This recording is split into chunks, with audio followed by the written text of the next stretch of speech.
Despite their efforts, the vote to oppose the approval of the event failed and is scheduled to take place on October 6th.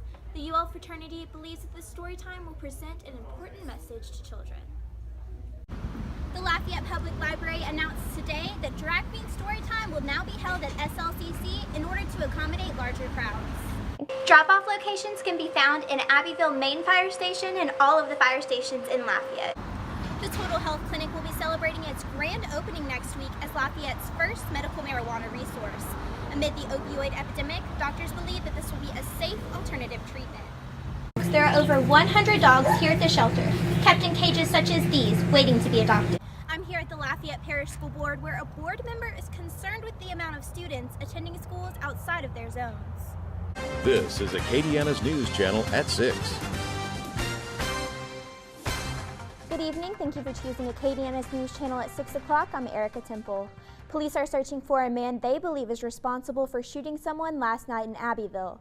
Officers tell us 30-year-old Brandon Johnston shot the victim at the corner of Schlesinger and Green Streets around 6 o'clock. Johnson is wanted on an attempted first-degree murder charge. The victim is expected to survive.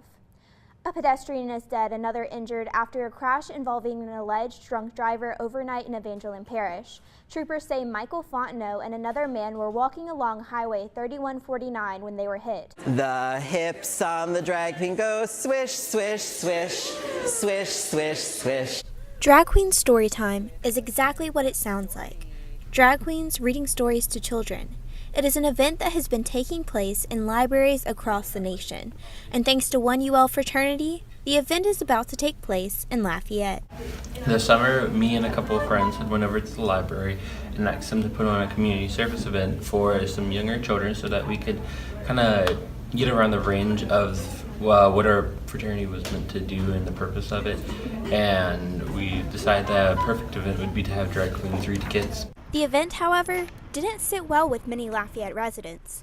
Local organizations and spiritual leaders wrote letters and created a petition to cancel the event. On September 18th, 78 people spoke at the Lafayette City Council meeting after a resolution was passed to oppose the story time.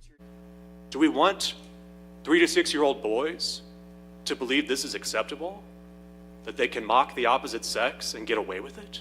It is reprehensible to me that it would be allowed to be promoted with our tax dollars. Despite their efforts, the vote to oppose the approval of the event failed and is scheduled to take place on October 6th. The UL fraternity believes that this story time will present an important message to children. At a young age, they're very susceptible to this kind of ideas. Even if they don't believe in it necessarily, they're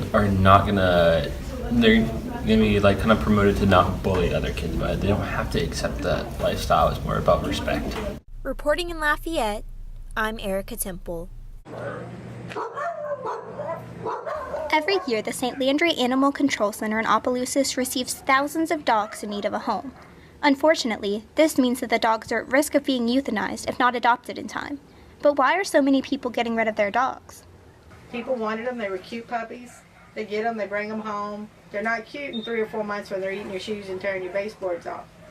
The good news is, last week, 50 dogs were rescued by an organization in St. Louis called Stray.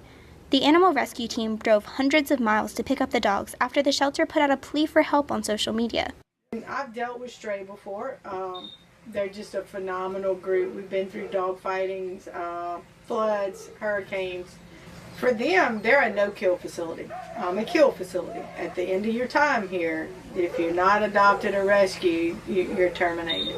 39 of the 50 dogs rescued were pit bulls. This may be due to their poor reputation.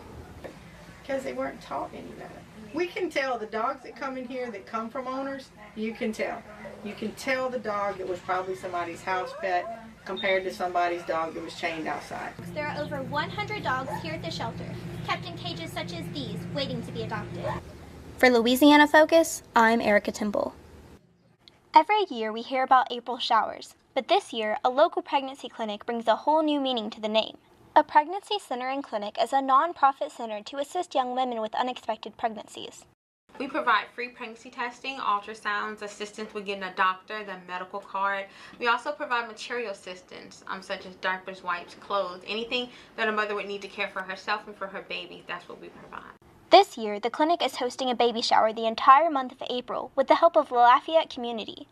Well, during the month of April, we're partnering with all the Lafayette Fire Departments, and we're partnering with the main Abbeville Fire Department, where the community can come and drop off items such as preemie and newborn diapers or any baby item necessary to care for a child. They can drop off these items at any of these locations, and we will pick up these items at the end of April to be able to give to mothers and babies in the community. Drop-off locations can be found in Abbeville Main Fire Station and all of the fire stations in Lafayette. For Louisiana Focus, I'm Erica Temple.